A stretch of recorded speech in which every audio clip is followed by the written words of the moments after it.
Seja bem-vindo ao podcast Cinemação 536. Eu sou Rafael Arinelli e hoje temos aqui comigo a dupla que abalou a podosfera no final de 2015. Ela que é escritora, polidancer, podcaster lá no Quarta Parede, a querida Larissa Siriani. Muito feliz de estar de volta. Agradeço esse convite que foi completamente inesperado. Não imaginei que ia acontecer. Nem foi um WhatsApp. Nem fui atrás de você falando, bora fazer, bora. Ai, Lari, que demais ter você aqui de novo. Eu já tinha falei no ar aqui que eu ia te trazer. Já tinha falado pra Ana também. Fui uma das pessoas que pressionou pela volta do Quarta Parede. Tô muito feliz de você estar aqui, Lari. Essa semana você vai se arrepender de ter pedido pela volta do Quarta Parede, porque o episódio dessa semana acho que é a prova de amizade. Realmente, sim. Esse arco inteiro é a prova de que realmente, assim, se eu e a Ana continuamos sendo amigas depois desses livros, é porque é uma amizade pra vida inteira. Nossa, que demais. Tô ansioso. E temos aqui ele, que já é sócio aqui, né? Host lá no Logado Cast. Ele que na hora de dar uma nota de 0 a 10 criou a nota Dó. Olha que maravilha. Edu Sasser. Ai, olha nós aqui outra vez, né, menino? Encerrando esse ano. Encerrando, Edu, e começamos bem o ano, estamos terminando bem o ano, hein? Graças a Deus, né, gente? Sobrevivemos, porque não foi fácil. Logadinho também vai entrar de férias, Edu? Menino, vai, né? Logadinho tem mais 3 episódios até a gente sair de férias. 3 episódios. Demais. E olha só, meus amigos, vocês aí que acompanham o Cinemação, estamos vivendo hoje um podcast histórico, e eu vou dizer por quê. Porque estamos revivendo aqui a dupla Eduriça, aqui no Cinemação, criador dessa dupla, devo dizer. A última aparição deles dois juntos aqui foi no podcast 373, quando a gente falou sobre Cela 7 e 365 DNI, por que filme ruim faz sucesso. Uma coisa boa. Meu Deus, eu não lembrava que tinha... Não vi nenhum filme ruim até agora, só coisa boa. Gente, foi muito engraçado. Quando você falou 300, eu fiquei, caralho, faz tempo. Aí, Cela 7, eu falei, puta que pariu, faz muito tempo. Esse episódio saiu em julho de 2020. Foi a última vez que a gente teve Eduriça aqui. Mas não é só isso, olha só a história. A primeira vez, é por isso que esse podcast é histórico, porque a primeira vez que juntamos Eduriça foi no podcast 162, Jogos Vorazes, A Esperança, o Final, que a gente lançou em novembro de 2015. Olha aí que maravilha. Socorro, 8 anos. 8 anos de Edurice. Nosso relacionamento, Edu, dura mais do que muitos relacionamentos na minha vida. Dura mais que o meu relacionamento. Dura mais? É o relacionamento mais duradouro que eu tenho na minha vida. Exato. Não, e vocês veem que interessante, só Jogos Vorazes iniciou esse relacionamento. Por isso que eu não poderia fazer esse podcast aqui sem vocês. Era impossível. É isso. E ainda foi no encerramento, né? No suposto encerramento da franquia, né? Pelo amor de Deus, que seja encerramento. Por favor, Suzane Collins, nunca te pedi nada. Não faça mais. Deixa contar. Deixa como tá, se mexer mais estraga, isso aí. Pois é, olha só, então, a gente vai falar aqui hoje, né, porque estreou no dia 15 de novembro de 2023 o filme Jogos Vorazes, a Cantiga dos Pássaros e das Serpentes, um filme que se propõe a contar a história do como que é o nome dele? Coriolanus Snow. Todos eles terminam com anos. Né, gente? Eu amo. Ótimo, agora não erro mais. Coriolanus Snow, o cara, né, que durante muitos anos aí presidiu o Panem e de forma autoritária e cruel. E aí hoje a gente se reuniu aqui justamente para falar, né, sobre esse novo lançamento e logicamente que aqui no Cinemação, você que conhece, já conhece a história do Eduriça, já conhece a história aqui de tudo que a gente fala, né, sobre filmes, vamos dar spoilers. Por isso, se você ainda não viu o filme, pausa agora aqui, vai lá ver os episódios antigos, reviver essa experiência eduriça e volta aqui depois pra ser surpreendido e ver aqui, né, o que a gente vai falar sobre esse filme, porque tem muita coisa pra falar. E é isso, vamos bater um papo então sobre Jogos Vorazes, a Cantiga dos Pássaros e das Serpentes, agora no segundo ato desse podcast. How tantalizing to see all your shining young faces on this auspicious day. I am Dr. Volumnia Gall, your humble head game maker in charge of the War Department and all its affiliated concerns. I've broken free of my laboratory today to examine you, the leaders of the next generation. I won't be around forever after all.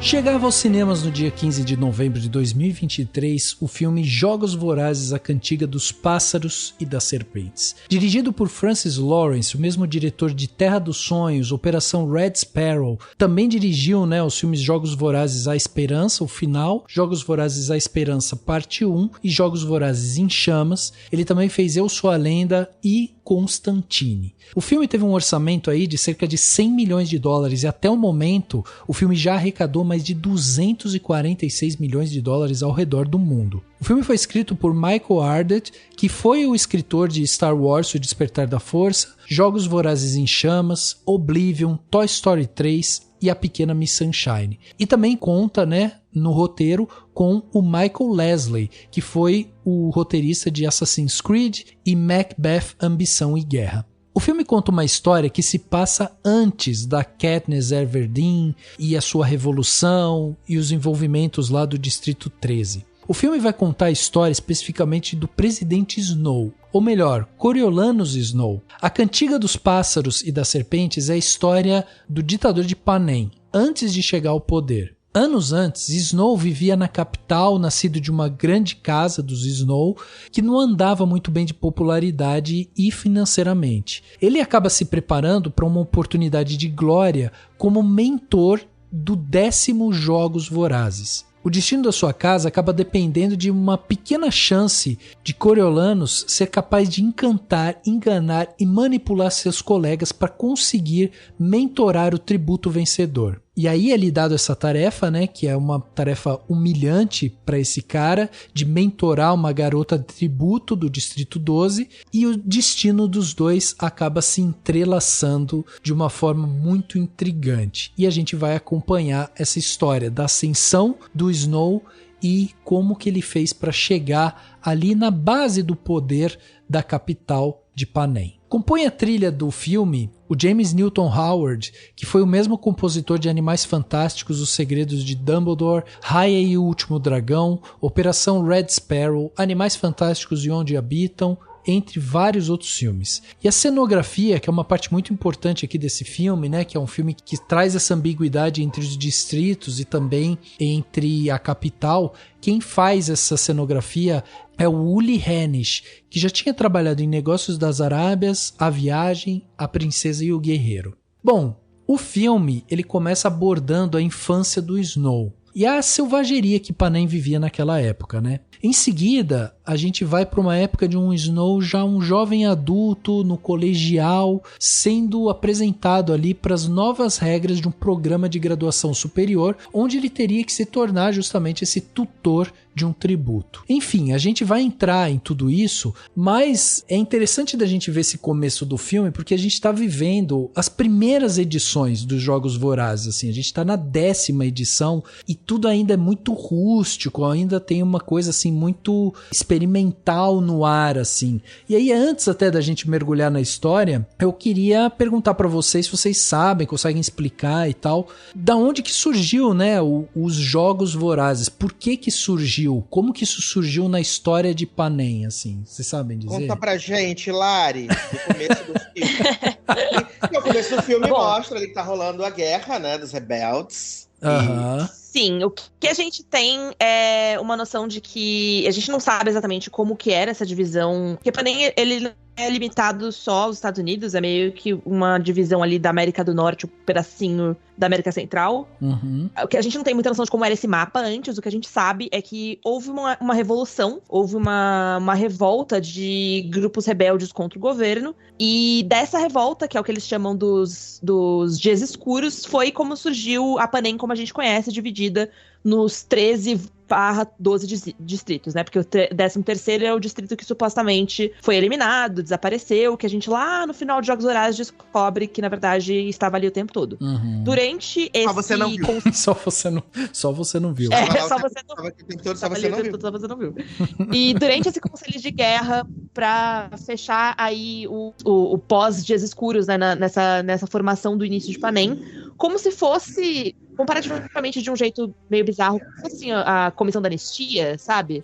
Ficou-se delimitado que, como uma forma de punir os rebeldes, suas agressões e pelo início da guerra dos Dias Escuros, eles iriam coletar jovens, né?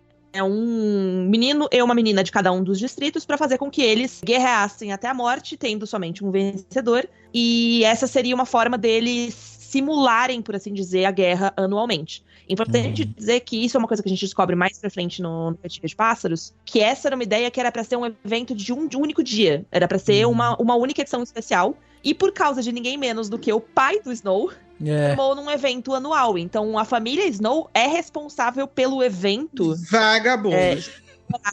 Ter começado a existir por assim as suas 70 e tantas versões, né? Eu acho interessante porque no começo do filme a gente já tem um mergulho forte justamente na família dele, na estrutura da família, né? Porque você tem uma avó que claramente veio já, né? Tipo, demonstra que ela veio, assim, de uma elite ali, né? Ela tinha um certo poder, uma certa influência e tal, mas o Snow e a prima dele, né, a Tigris, né, eles parece que não desfrutaram muito disso, e é interessante que eles demonstram isso já na primeira cena, né, porque quando você vê o pequeno Snow com a Tigris andando por aquele cenário escuro, um homem indo ali, né, pra comer um outro corpo e tal, você vê aquela situação assim, você já percebe que ele não vivenciou os dias de glória da família Snow. Isso é interessante da gente já perceber, né? Sim, foi uma família que perdeu tudo durante a guerra. Perdeu tudo. Exato, que a gente vê os soldados irando falar que o pai dele faleceu, ficou com Deus, mas devia ser uma pessoa ótima, então já foi tarde, né? Seu pai foi de Americanas, graças a Deus. Exato, aí ficou com a avó Bolsominion lá. Mas eu acho que uma coisa que é muito interessante desse começo é a gente parar pra pensar que a situação, por exemplo, do Snow... Na verdade, a situação da capital como um todo, né? Porque a referência que a gente tem da capital e de Panem é uma referência de Jogos Vorazes, que se passa 60 anos depois né, do Cantiga.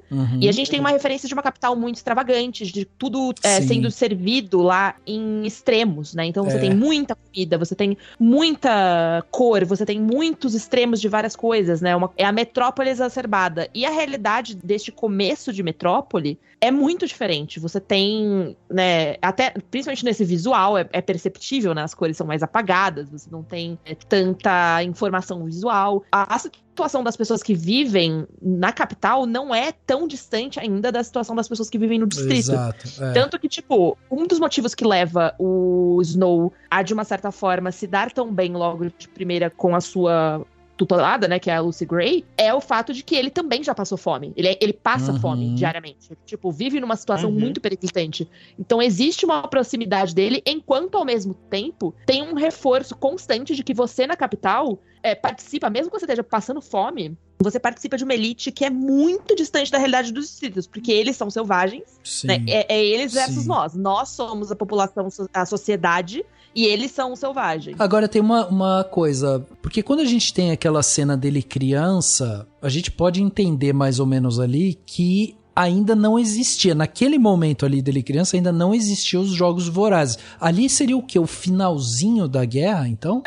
Ali é o período do que eles chamam de Dias Escuros. Ah, tá. Entendi. Porque esse lance, a gente vê que é tudo muito... É isso que me chamou a atenção, assim, como esse filme, por ser um prelúdio, né, de Jogos Vorazes, da trilogia que a gente conheceu e tudo mais, é interessante da gente ver justamente isso, que ainda as coisas estão muito embrionárias, assim, a gente tá vendo tudo muito experimental, assim, né?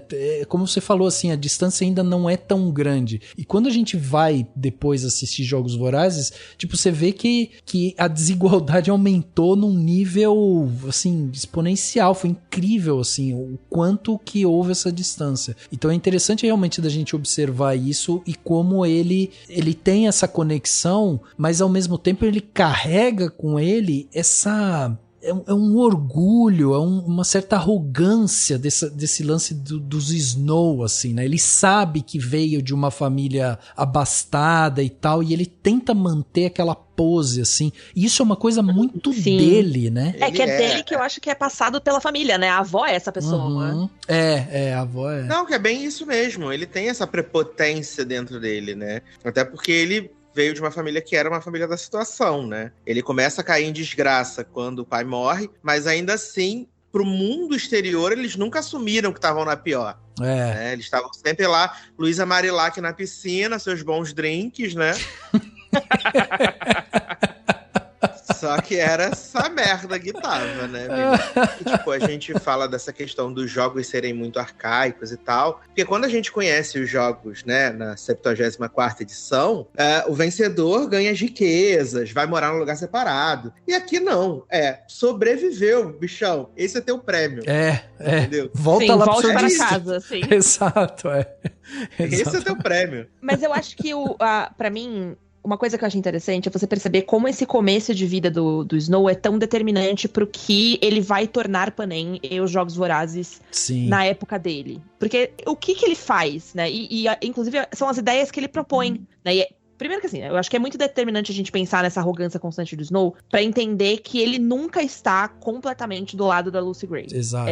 O Snow, ele tá sempre completamente do lado dele. Né? Do lado dele, exatamente. Ele tá do lado dele mesmo, porque ele também, de uma certa forma, é um sobrevivente. Ele também está lutando pelo seu.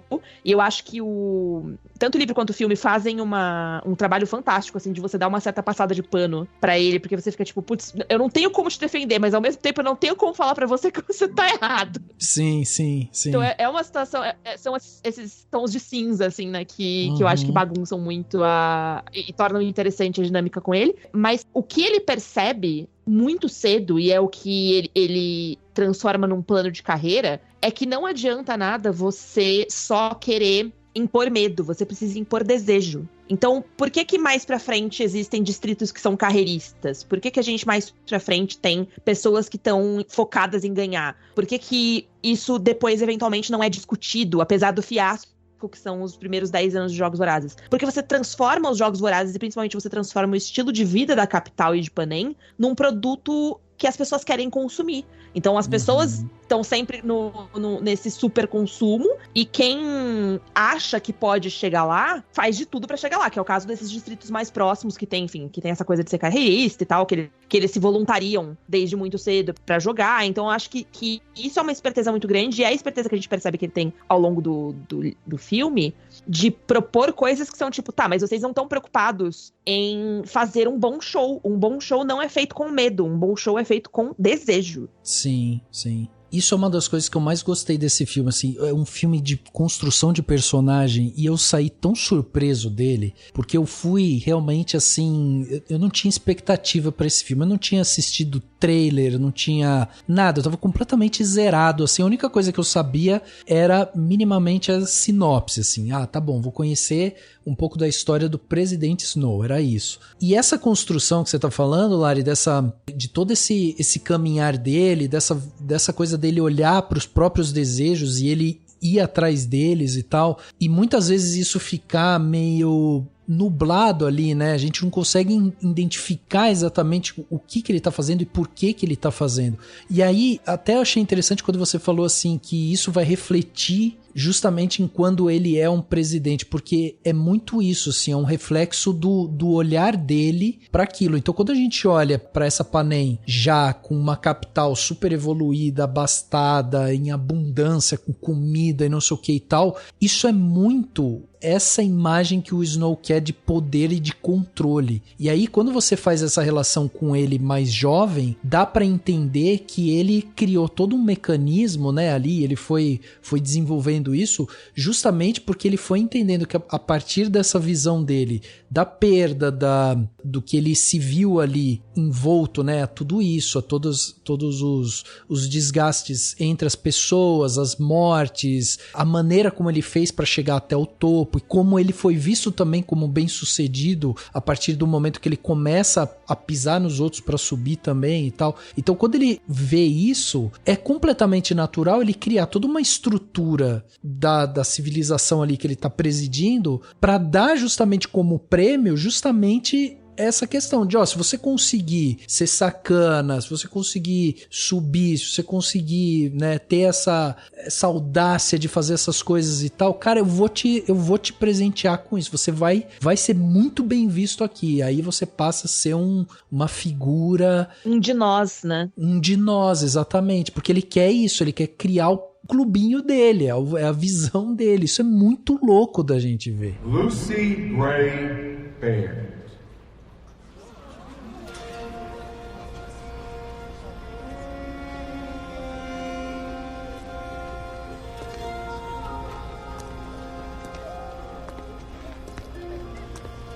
Sing your way out of this one, Lucy Gray. What is that dress? She's some sort of clown? Lucy Gray. I didn't know. I'm sorry.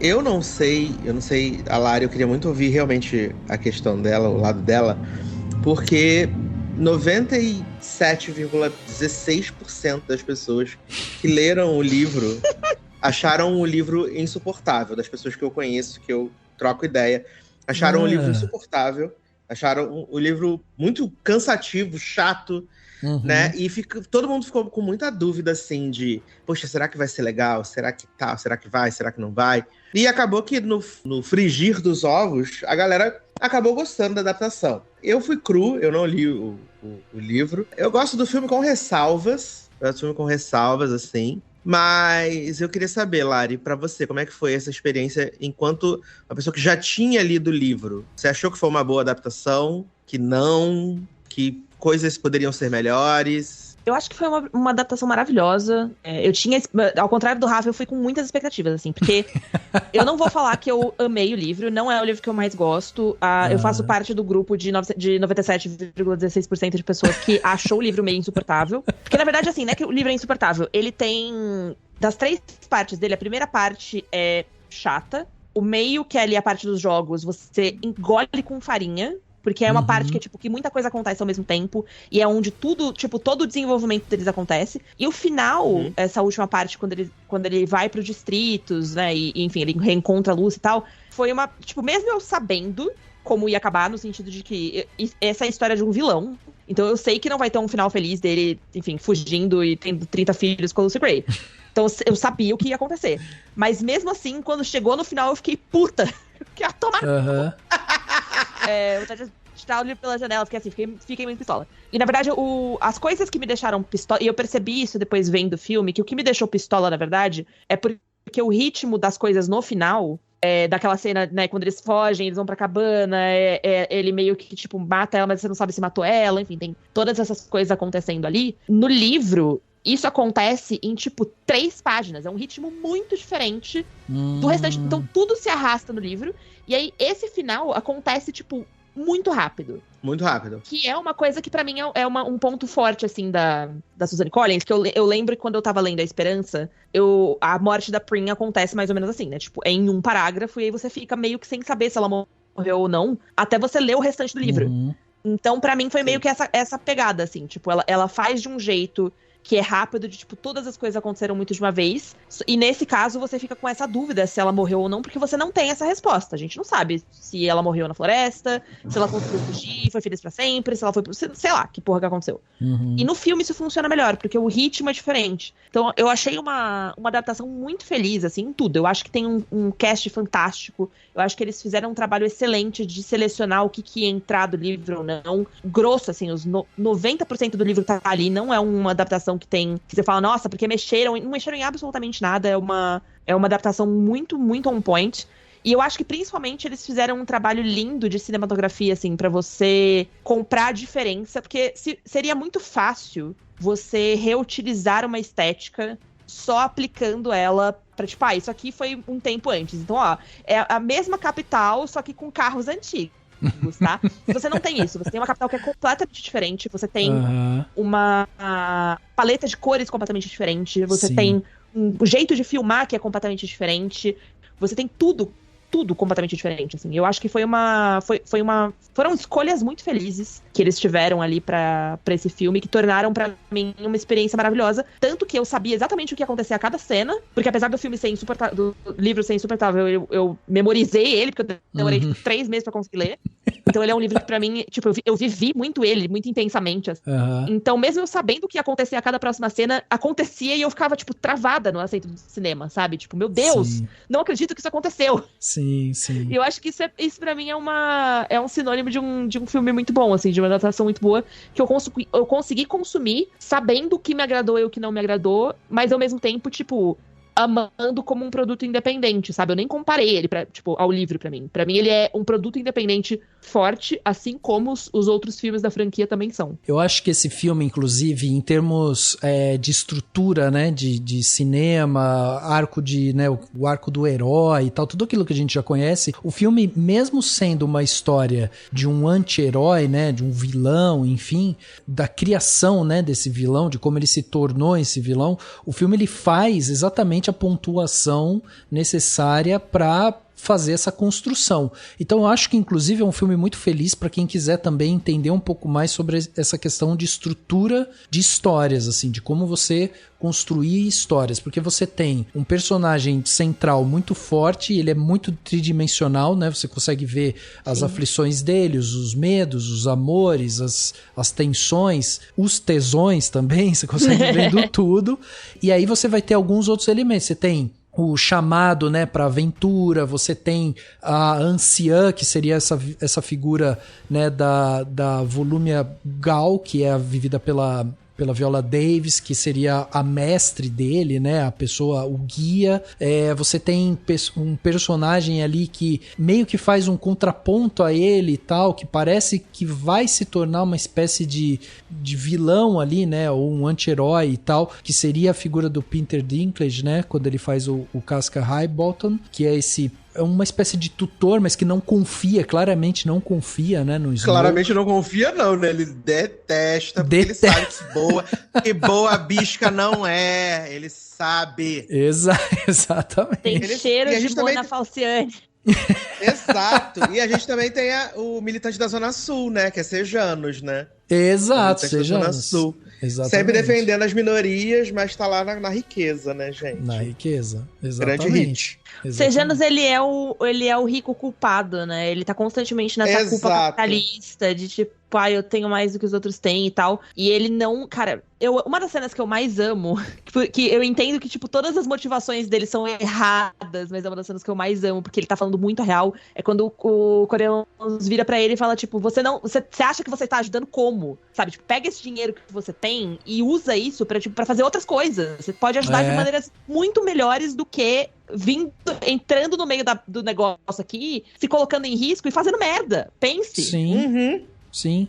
Mas sabe por que essa cena é boa? Eu escutei, inclusive, o Eduardo Moreira, do ICL, esses dias, com o Cauê Moura e o Load no Dessa Letra Show. E aí ele tem um momento que ele fala sobre isso, sobre essa questão tipo do capitalismo e não sei o que e tal. E aí ele fala sobre as pessoas chegarem pra ele e falar assim, pô, mas se você é a favor de derrubar o capitalismo e não sei o que, por que você não doa todo o seu dinheiro e aí você, sabe, não precisa mais do dinheiro e vai viver como um socialista e não sei o que, Daí ele falou assim, E eu achei a resposta muito interessante, que eu acho que combina com isso que você estava falando, Lari, porque ele falou assim, porque o sistema que a gente vive ainda é o capitalismo. Então, se eu não tenho capital, eu passo a não ter nenhum poder.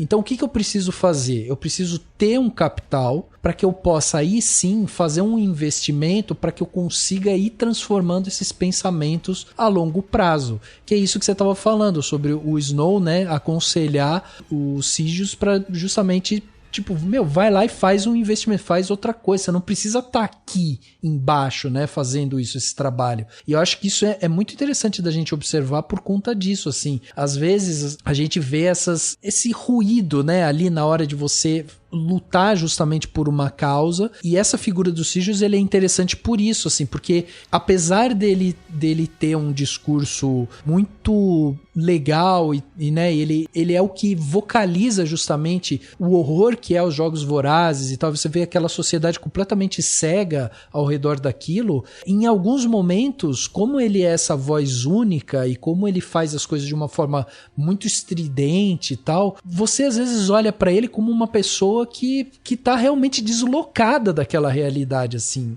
E que por mais que ele seja rico, o poder dele com a riqueza dele e tal, se limita porque ele não consegue manejar ali dentro, sabe? Ele não consegue se articular ali dentro. Sendo que ele poderia ter um papel político, talvez, muito mais forte, né, do que propriamente ele tá ali indo na arena pra salvar um cara, né? Então, isso é muito interessante realmente da gente observar, é bem colocado mesmo. Tanto que quando ele parte dessa forma melhor, a gente vê que meio que a família dele sentiu um alívio naquilo, né?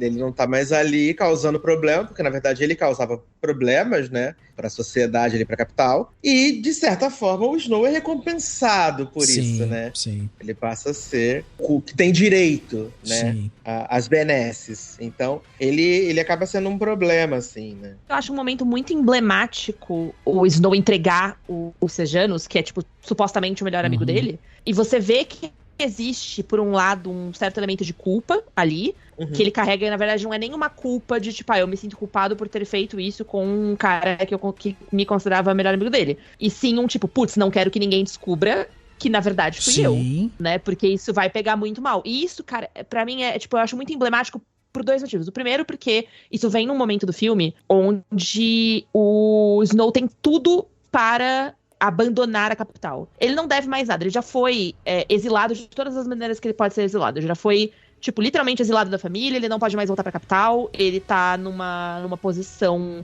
inferior, né, vivendo ali como um guardinha, ele é o Stormtrooper ali da capital. Então, assim, ele já caiu de todas as formas que ele poderia ter caído, ele não tem absolutamente nada a ganhar, em teoria, com isso. Né, assim, ele não tem garantia nenhuma de que ele entregando o amigo dele, ele vai cair nas graças de alguém, mas mesmo assim ele faz, porque é quem ele é, né, ele vai se proteger primeiro, e o motivo pelo qual ele denuncia é primeiramente porque, não é porque ele vai ganhar alguma coisa, mas é se alguém, tipo, se der merda, vai ter alguém aqui que sabe que a culpa foi dele, não minha. Não vai respingar em mim. E isso é o coreano, o Snow se protegendo até o final. E eu acho particularmente emblemático também, porque é daí que nasce tudo que a gente tem na reta final do filme. Né? Que é ele carregando essa culpa, entre aspas, assim, esse peso dessa morte, que ele vai fazer de conta que não tem nada a ver com ele, e que, por causa de toda a sequência de eventos, deixa ele em completo alerta e leva ele de volta pra esse lugar de eu preciso me proteger a qualquer custo, e não é aqui que eu pertenço, porque este não é o meu lugar, e esse não é o meu lugar, porque esse é um lugar de selvagens. E a partir do momento em que ele começa a ver a Lucy Gray, que era a amada dele, como outra, como selvagem, como alguém de quem ele tem que desconfiar porque ele não se sente seguro perto dela, aí fudeu. E eu acho até, Lara, que é muito simbólico mesmo essa cena quando ele trai, né, os Sejanus, que quando ele começa a gravar a conversa, todo o diálogo com os Sejanus é no intuito de desmotivar ele, tipo, para com isso, não faz, não tem. Então assim, ele já tá dando a letra do que ele quer que os Sejanus faça. Se os Sejanus ali naquele momento aceita aquilo, fala, você tem razão, eu vou parar, é uma cagada isso que eu tô fazendo, não sei o que e tal, papapá. Talvez ele nem enviasse o pássaro, porque daí ele não se sentiria ameaçado. Agora, a partir do momento que ele percebe que o Sejanus vai continuar e que aquilo vai se tornar uma ameaça pra ele próprio, aí ele não tem dúvida do que fazer. Então ele vai gravar, ele vai reouvir, vai mandar o pássaro justamente porque, tipo, ele precisa se proteger. E isso é como você falou, assim, isso ele faz o tempo todo, ele tá o tempo todo sempre contra-atacando, ele tá o tempo todo observando, e esse é um momento muito interessante também, né? O próprio Sejanus vira pra ele, tem uma cena muito rápida em que ele olha assim, ele vê o Sejanus meio de longe, conversando com outro cara, e ele chega pro Sejanus e fala assim, o que você tava conversando lá? E aí o Sejanus vira pra ele e fala assim, eu tinha esquecido que você lá na escola era o cara que tinha os olhos em tudo, você observava tudo, tava sempre de olho em tudo. Então isso é inclusive tipo verbalizado pelo Sejanus, que ele já vê o Snow como esse cara que tá o tempo todo arquitetando alguma coisa ali, porque ele tem um plano e ele sabe aonde ele quer chegar. E a outra coisa que eu acho interessante também é que quando ele chega aí nesse fundo do poço e tal, ele quebrou todas as regras que foram colocadas pela capital, que são regras super diretas ali e tal, super simples de serem cumpridas, mas ele quebrou com essas regras e ele foi tido como uma pessoa não grata. Então quando eles falam, você não pode trapacear, você tem que seguir aqui as regras e tal, né? Você vai pra lá, vai virar o guardinha lá longe, não sei o que e tal. Ele o tempo todo ele tá quebrando essas regras. Ele trapaceia, ele tenta ajudar o tributo dele a vencer, porque ele sabe que isso que é importante, que ela vença. Quando ele vira o guardinha, o tempo todo ele tá quebrando as regras ali também, ele tá o tempo todo mentindo, manipulando e tal. E você sabe que isso foi uma coisa que, inclusive, o Tom Blyth, né, que é o ator que faz o Snow, eu achei muito interessante porque depois eu fui assistir umas cenas do Snow velho, mais velho e tal. É muito interessante da gente ver que a essência do personagem tá ali, que é essa lábia, né? O Snow o tempo todo ele tá falando, tá convencendo, tá seduzindo. É o tempo todo isso, assim. A gente vê isso já ele novo. O tempo todo ele tem uma resposta, ele tem um jeito de insinuar, de falar e tal. E essa essência tá ali, né? Isso é maravilhoso de você ver essa continuidade do personagem, né? That girl's not gonna win these games. You saw her, she's underfed, unstable. The Dean said it's not just about winning. Everything is about winning. If not the games now, then the crowd. Lucy Gray won't survive a minute inside that arena. So that means we have to make every second before then count. I'll get her to sing again. I wouldn't sing a note for you if I was her. I wouldn't do anything at all, unless I could trust you. She's district, Tigress. She knows we hate her and she wants us dead. How am I supposed to get her to trust me? E ainda tem a questão de que, tipo, quando eles falam que os alunos lá, pra ganhar a tal da bolsa e tal, dos milhões de reais lá, eles vão ter que mentorar os tributos, só que eles dizem que não necessariamente o tributo que for vencedor dos jogos, o mentor, obviamente, vai ser o vencedor da bolsa, mas sim aquele que se destacar. Exato, é. E desde que ele ouve isso, imediatamente ele vai pensando em coisas que ele pode fazer a Lucy Gray se destacar, né? Porque ela chama a atenção dele quando ela faz aquela performance lá, quando ela é anunciada como tributo. Então ele vai começando a trabalhar todos os movimentos nessa questão de tipo, mesmo que ela não vença, eu vou fazer ela ser o grande destaque desses jogos, né? Porque até então, os habitantes da capital não têm interesse pelos jogos vorazes, né? Quando a gente vê nos filmes originais, ali, a partir do 74, a gente vê que aquilo ali é um momento onde toda a população está unida e apostando, investindo. E quando a gente vê os jogos nessa primeira parte, os jogos não têm importância nenhuma. Então eles querem que dá esse quê de chamariz para os jogos. E acaba que o Snow, ele consegue, justamente por ele ser essa pessoa, que ele é calculista, ele é frio, e obviamente Ele é um visionário. Sim. Tanto que a trajetória dele vai levar ao desfecho dele lá junto com a tia Viola para poder ser, né, a pessoa que vai gerir os jogos daí por diante. Por quê? Ele entendeu que, assim, mesmo que minha tributo não ganhe, se ela né, continuar se destacando, chamando atenção, eu já ganhei. Exato. E eu vou levar esse dinheiro. Só que, obviamente, ele vai, de certa forma, eu não posso dizer que ele se apaixonou perdidamente por ela, né? Mas ele passa a gostar dela, cria um sentimento por ela, e aí ele também vai agir de forma errada para poder mantê-la sã e salva, né? Que não é um pouco o que ele vai fazer com a Katniss também, lá na frente, quando ele percebe que ela... Tava vindo aqui falar disso. Fala. Eu liguei o microfone pra falar exatamente isso. Não, assim, eu acho que antes até da gente pensar sobre como vira a relação dele com a Katniss, eu acho que o Cantiga, ele tem uma ferramenta fundamental pra gente entender por que ele odeia tanto a Katniss, né? Exato. E por que ele usa tanto dessa manipulação e dessa propaganda em cima da Katniss pra tentar moldar ela na não ameaça. Porque com a Lucy Gray e com a experiência dele nesses jogos, ele entende duas coisas. A primeira é que você não tem como criar um evento sem que os personagens sejam relacionáveis. Então assim, é tipo, putz, me fala aí 3 pessoas da edição 2022 do Big Brother. Não sei quem foram as pessoas que participou. Nenhuma delas foi relevante. Agora, se você perguntar pra mim da 2020, que foi a edição lá do Vigor e da Juliette, eu sei o nome de todo mundo. Eu assisti essa porra? Não. Mas eu sei o nome de todas as pessoas que passaram por lá, porque criou personagens icônicos e criou uma relação com o público.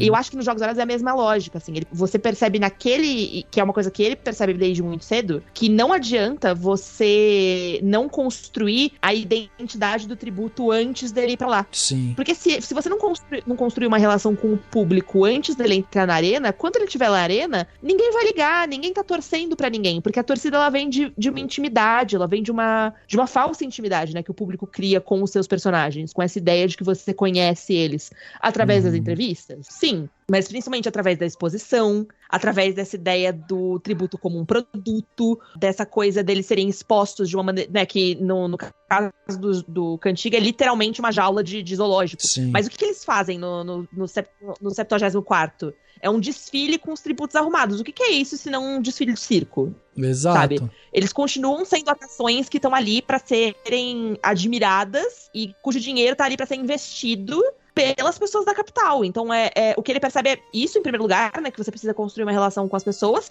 e que essa relação, ela não pode se estender para além da barreira dos jogos.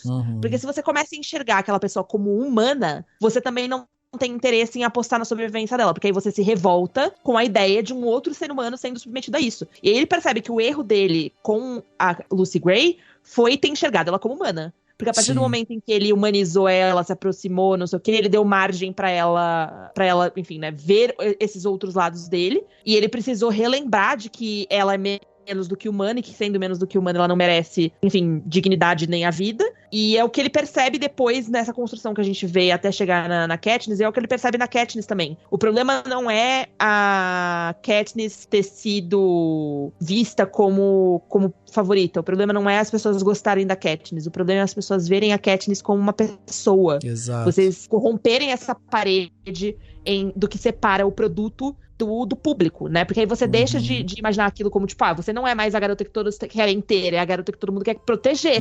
É o que todo mundo, que você enxerga como algo que merece misericórdia. Num mundo onde você não tem misericórdia, num ambiente onde você não pode ter misericórdia, né? Até porque quando a gente vai relembrar depois toda aquela questão lá da Katniss com Pita, né? Que daí, tipo, vai criando todo aquele lance romântico e tal. Acho que vai trazendo ainda mais essa questão dessa humanização. E ele, no começo, ele ainda vai dando um pouco de corda pra isso, né? Ele vai deixando isso rolar. E a capital vai pra cima disso, vai mostrar um pouco sobre essa relação pra criar esse show e tal, mas aí tem um momento que ele realmente percebe isso, assim, que essa figura, e aí entra aquela frase que ele fala depois lá na frente, né, na trilogia da Katniss e tal, que ele fala, a esperança é a única coisa mais poderosa do que o medo, e isso é interessante porque remete muito a ele próprio, porque traz essa questão justamente de que no momento em que ele tinha esperança esperança lá atrás de chegar em algum lugar, crescer, ser visto como isso, como aquilo, ele se alimentou disso. Só que ele também soube usar a ferramenta do medo para conseguir, né, de alguma maneira, galgar esse lugar ao sol, que era o que ele estava esperando. Então, ele conhece muito bem essa vontade, essa esperança de chegar em algum lugar e conhece também os poderes do medo, e ele consegue equilibrar o jogo nisso. E aqui, quando a gente vai pensar na Lucy Gray, ele enxerga nela, inclusive um pouco dessa questão, dessa humanização, porque como ela traz um pouco dessa esperança pro pessoal do distrito, ela tem uma coisa, né, de encantar ali e tal, então ele vai usar isso, só que ao mesmo tempo, eu acho interessante como ele embute também dentro dessa questão dessa esperança, tanto na Lucy Gray quanto lá na Katniss e tal, ele embute também a questão do medo ali, porque apesar de você dar esperança, quando você gera o medo da perda dessa esperança, as pessoas ficam vibrando com aquilo, né? Elas ficam completamente fissuradas naquilo, porque, meu, se você tá me mostrando que essa menina canta pra caramba, ela é encantadora e tal, ou a outra lá que, meu, é arrogante, sabe, ela vai pra cima, ela desafia e tal. Então você tá me dando isso e depois você tá me falando que pode ser que ela morra em um jogo, cara, eu vou estar aqui, eu vou estar assistindo isso, né? É aí que você transforma as coisas num esporte, né? Exato, exatamente. Tem uma fala dele também lá da trilogia original, né, que é que uma fagulha de esperança é boa, mas você precisa controlar aquilo, que é o motivo, a gente novamente, né, você pesca muitas coisas da trilogia original pra esse filme, assim, isso dessa contenção de esperança, o ato de você ter um vencedor e desse vencedor ser tratado como um vencedor, porque você... É tudo uma grande manipulação, né? O que ele traz pra dentro dos Jogos Vorazes, na real, nada mais é do que um pensamento de marketing, assim. Exato. É tipo, se você quer deixar uma marca, você precisa construir uma marca. E até aquele momento, os Jogos Vorazes não são uma marca, são apenas uma coisa que passa na televisão que ninguém quer assistir. E ele percebe que, tipo, precisa ser compulsório, que precisa ter um objeto de desejo, que precisa ter interação com o público. E são todos os elementos que, quando você vê no todo, às vezes eles não gritam tanto com você, dependendo das referências que você tiver. Mas pensando neles separadamente, pra mim é muito automático, assim, pensar nessas coisas separadas e falar, cara, a gente já vive essa distopia. Né? A gente já vive isso hoje. Literalmente, eu ia falar que, né, só faltava as pessoas se matarem, mas, porra, Netflix tá aí com o negócio do Round 6, sabe? Que as pessoas morrem metaforicamente. É tipo, você pegou um programa que critica isso, e aí você vai lá e transforma isso num reality show. Exato, exatamente. Tanto que eu acho que tem uma coisa muito simbólica também, que é quando chega lá no final e a doutora Gale vira pra ele e fala assim, eu vou te perguntar de novo, o que são os Jogos Vorazes? E aí ele vai falando e tal, e ele meio que expõe, né, que é essa visão do que é realmente o mundo, e a gente precisa lembrar as pessoas de que o mundo é isso, é você, né, morrer ou ser morto. E essa frase também lá na trilogia ele vai falar, né, ele fala que esse que é o dilema, matar para não sermos mortos. Então ele ficou com isso, tipo, essa ideia é a ideia que nutre ele, assim, tipo, ele precisa ser o mais cruel possível, ele precisa ser o cara mais poderoso possível, porque senão ele vai ser morto. E isso é muito interessante. E aí eu acho que também tem uma outra coisa, que é outra frase que também na hora me pegou, assim, que é quando o Highbutton tá ali sentado, é o último diálogo entre eles, né, antes dele envenenar o cara e tal, e aí o Highbutton vira pra ele e fala assim, não sei se você soube, mas ninguém sabe o que aconteceu com a Lucy Gray, estão achando que ela pode ter sido morta, isso, aquilo, não sei o quê, e ele fala, e essa incerteza é o suficiente pra levar uma pessoa à loucura. E ele fica com uma cara completamente espantado com isso, porque o fato dele não saber o que aconteceu com a Lucy Gray incomoda demais ele, assim. Ele demonstra isso, assim, naquele olhar. E eu acho que isso é uma coisa interessante da gente reparar, porque, novamente, quando a gente vai fazer a comparação, né, com o filme que tem a Katniss e tudo mais, a Katniss meio que ressuscita essa figura da Lucy Gray na memória ali, né, naquela memória do próprio Snow. Por quê? Porque a Katniss Katniss, ela tem traços muito semelhantes à da Lucy Gray. Ela tem a questão do amor pela família, no caso a Lucy Gray pelo aquele grupo dela, né? A Katniss acaba simbolizando muito justamente sobre essa parte da determinação. Ela tem uma habilidade única, né? No caso da Katniss é o arco e flecha, da Lucy Gray é o canto. Existe toda essa questão da desconfiança também. A Lucy Gray, ela demonstra isso também, que ela não confia plenamente em tudo que tá ali ao redor dela. A Katniss também tem isso e tal. E existe também a questão da parte da resistência, né? Ou seja, a Lucy Gray, ela se dá como satisfeita em voltar pro distrito dela, e ali ela tá bem ali. E a Katniss, ela demonstra esse amor, ela não quer viver com esse glamour e tudo isso que a capital significa. E isso é diretamente oposto a tudo que o Snow enxerga, tudo que o Snow quer para ele próprio. Então, não à toa, quando ele vê a Katniss, quando ele volta, né, a encontrar uma pessoa que tem esses traços ali, ele ao mesmo tempo se encanta novamente com ela, mas ao mesmo tempo ele também quer usar ela como um objeto de manipulação para conseguir chegar aos seus objetivos. Então, quando a gente vê essa frase sobre deixar a pessoa maluca porque ela não sabe o final, ele não sabe realmente o final da Lucy Gray, mas a Lucy Gray, ela volta a ser revivida por essas memórias e por personalidades que vão compor ali a vida do Snow dali pra frente. Então é essa loucura também que vai, com certeza, alimentar o ódio dele por tudo isso que acontece, pelos distritos e pela vontade dele, né, de galgar posições cada vez mais altas e poderes cada vez mais altos. E certamente essa visão, né, por conta do que aconteceu entre ele e a Lucy Gray, é fortificada com a figura da Katniss. Então veja como é interessante a gente ter um filme em que vai pescar tudo isso, vai mostrar pra gente um Snow jovem, e ele vai fazer essas relações com esse Snow mais velho, e aí ele dá a base, porque quando a gente assiste o filme a gente consegue entender algumas das motivações desse Snow mais velho, e isso é muito legal. 5, 4, 3, 2, 1.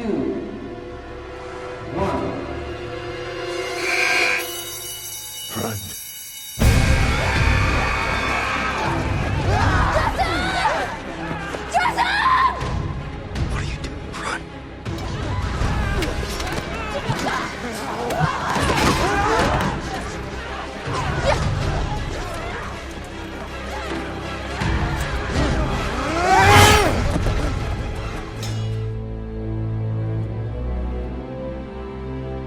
Mas o que eu amo mesmo são as pessoas que disseram que, na verdade, o Snow é pai da Katniss. Que a Lucy Gray fugiu porque estava grávida do Snow. Aí eu fico pensando, gente, pelo amor de Deus, faz as contas em nome de Jesus. Só as contas. É, gente, 60 anos, pelo amor de Deus. Mas eu amo também as teorias de que a Lucy Gray encontrou o Distrito 13 e ela começou a liderar a rebelião. E eu fico tipo, gente, pelo amor de Deus, Lucy Gray, ela no máximo ia pegar o violãozinho dela e ia ficar plantando batata, entendeu? Pelo resto da vida. Vocês estão malucos? É, exatamente. Ela não tem, né? Ela não tem esse ímpeto, esse impulso. Não, cara. Eu ia perguntar, Lari, não sei se isso aparece no livro e tal, porque eu vi algumas pessoas criticando o fato do filme ter muitas músicas, assim, né? Ela repete música. Tem música pra caralho. Eu achei insuportável de dar na cara da Lucy Gray. Gente, mas eu isso verdade. No livro é ainda mais insuportável, porque no livro você tem, enfim, as letras. Eu achei que ficou muito, muito melhor no filme do que no livro, porque no livro é música atrás de música. Na trilogia dos Jogos Vorazes já tem muita música, mas nesse em especial tem muito, porque é o elemento da Lucy Gray, é como ela se comunica. O que me incomoda no filme, na verdade, é que eu não acho a atriz carismática o suficiente. Ela é carismática quando ela está cantando, ela entrega uma performance muito bonita, é o momento em que, tipo, beleza, né, essa é a Songbird, essa é a passarinha, a gente entende porque que as pessoas gostam de escutar ela cantar, ela canta com sentimento, ela canta bonito, mas ela não entrega esse mesmo carisma em outras situações. Eu achei a atriz meio picolé de chuchu, assim, eu achei ela meio... E isso me deixa muito incomodada, porque... eu não conhecia ela, nunca tinha visto nada com essa menina na vida. Ela fez o West Side Story do Spielberg, né? Isso. E pelo West Side Story, eles contrataram ela pra fazer os Jogos Vorazes e o Branca de Neve. Mas eu acho a Rachel Zegler ruim. Eu acho ela ruim, né? Ela tem uma voz linda, mas assim, eu não achei ela uma boa atriz e eu acho que isso prejudica muito, assim, porque eles são eu já não sou uma... Apesar de eu achar que ele caiu bem no papel, eu não acho o Tom Blythe, assim, uma excelente escolha. Uma amiga tava me falando que achou ele a cara do Eminem, e agora eu não consigo desver, e eu vou ficar com isso pelo resto da minha vida. Mas eu acho foda porque, assim, os dois, eles existem na base do carisma. Sim. Né? O Snow, ele transita por onde ele transita, e ele chega aos lugares que ele chega porque ele é carismático, porque ele tem lábia. Ele não tem todo esse... Ele tem lábia, mas ele não tem carisma no filme. Você vê pelo diálogo, mas não é uma pessoa que... Se eu estivesse olhando na cara dele, eu ia ficar, meu filho, eu tô vendo na sua cara que você é falso. Sim. Mas combina com aquele ambiente ali onde ele tá. E a Lucy Gray, ela é uma personagem que ela é muito coração, assim. Ela é muito carisma, ela é muito fofura, ela é muito não sei o quê. E eu não sinto que tem essa entrega no papel, assim. Então, eu acho que as músicas, elas colaboram muito pra você... Elas já colaboram muito pra história como um todo. Como colaboram no livro, colaboram no filme também. Eu entendo porque causa um estranhamento. Mas eu acho que como faz parte essencial da construção dessa personagem, você não consegue separar a música dela. Mas eu acho que é o que salva um pouco ali do papel dessa menina. Porque ela não... Se não tivesse as músicas, ela ia ser 300% mais insuportável. Porque a Lucy Gray do livro, cara, ela é puro mel, assim. É tipo... Cara, ela é uma menina que ela tá ciente da merda. Ela... No filme não passa tanta essa impressão, eu achei. Mas no livro, você vê claramente que, tipo, ela tá na merda e que ela conquista o Snow com o mesmo tipo de carisma e lábia que ele tem. E é por isso que eles se aproximam tanto. Porque ela tem um personagem, da mesma forma como ele tem um personagem. E existe uma diferença muito grande de quando ela tá dentro e fora desse personagem. Sim. Eles se aproximam porque os dois conseguem se deixar vulneráveis. E você vê que até ela conseguir baixar essas barreiras, ela também encanta o Snow pra que ele a veja como uma humana e pra que ele se aproxime dela. E no filme isso não fica tão claro. Então parece que é uma paixonite meio gratuita, assim, sabe? Eu até acho que tem um momento que eles insinuam que a Lucy Gray pode estar, de alguma forma, manipulando ele. E aí tem uma cena, quando ele vai entregar lá o veneno pra ela e tal, que ela já tenta dar um beijo nele ali, né? Na grade ali. Cara, aquilo me quebrou de uma tal forma, sabe? Tem, às vezes, uns casais, assim, que, tipo, eu torço muito pro filme nunca acabar com eles juntos, assim. E esse era um deles, assim. Eu ficava assistindo aquilo, ficava assim, não, gente, não pode. Aquele, assim, tem momentos, quando eles estão ali no Distrito 12, aí eles vão pro campo, vão mergulhar ali, não sei o que e tal. E aí, sabe, depois ela deita no colo dele, começa a cantar e tal. Tinha momentos ali que eu ficava, não, gente, pelo amor de Deus, não, sabe? Assim, já deu, já deu. Não, já e, deu. Fora que o filme tem 2h40 e bolinha. É muito longo. É muito longo, e ele é muito longo pra você não conseguir sustentar com o do carismático, sabe? Porque tem horas, assim, o filme ele acontece muito rápido na primeira metade.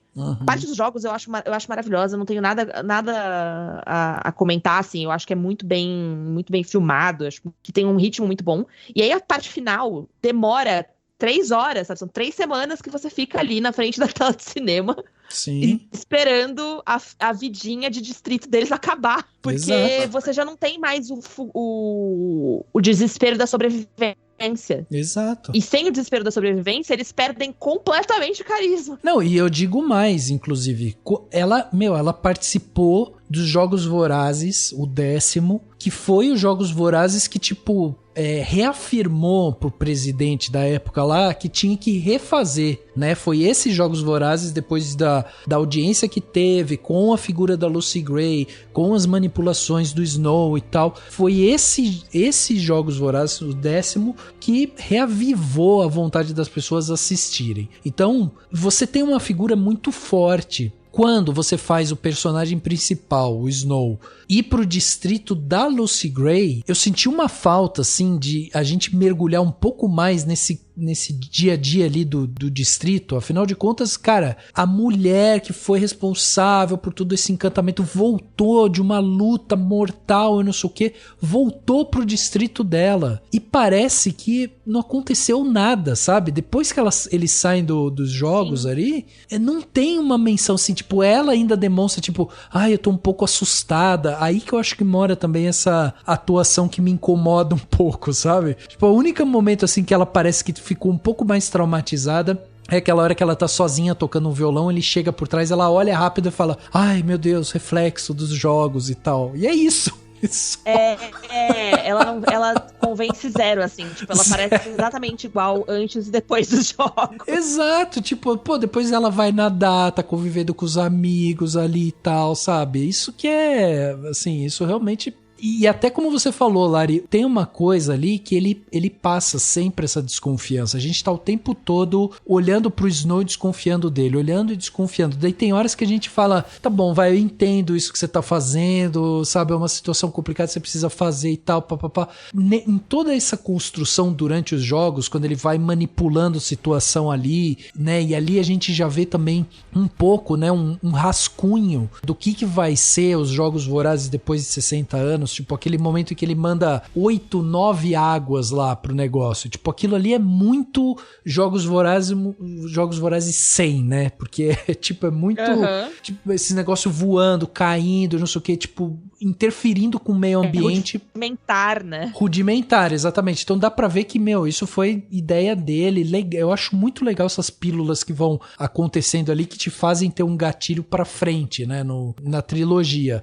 Mas depois que a gente vê isso, esse tempo todo, assim, ele falando e a gente fica o tempo todo meio desconfiado dele ali e tal. Tem um momento que você fala, não, ele tá fazendo isso porque ele quer que a Lucy Gray vença. Mas também se ela não vencesse, é como o Edu falou, tipo, ele já tinha se destacado, já tinha ali, ele já tinha chamado a atenção. Só que quando a gente vai pra esse lugar, quando ele tá no Distrito 12 e ele tá ali trabalhando e ele vai encontrar ela e tudo mais, eu acho legal a maneira como eles fizeram meio que pra revelar e pra criar essa cisão Lucy Gray Snow, sabe? Porque eles têm um evento trágico ali de morte, onde ele já demonstra um pouco desse negócio de matar ou morrer, né? Que ele acredita, que ele mata aqueles caras lá, e daí ele fala que tem que esconder a arma e tudo mais. E aí ele vai falar sobre as pontas soltas, que não pode ter ponta solta. E aí é interessante, porque quando ele comete o ato falho de falar que ele já tinha tido 3 mortes, ela fica tipo, pô, eu só conhecia de 2 e tal. Ela e aí ele vem... assim, como assim, meu anjo? 3 mortes? Aí ele fica assim, eu matei o meu interior, morri pra viver, igual a matei eu mesma. Sabe o que me deixa mais pistola nessas coisas assim? Que eu fiquei pensando, eu acho que é quando faz um bom trabalho em defender o anti-herói, né? Porque chega naquele ponto da história, eu tô tipo, bicha, por que você não falou? Porque eu sinto que eu sou responsável pelos Sejanos, porque eu não cuidei dele direito. Exato. Pronto, você tinha contado uma meia verdade, você tinha se safado. Exato, exatamente.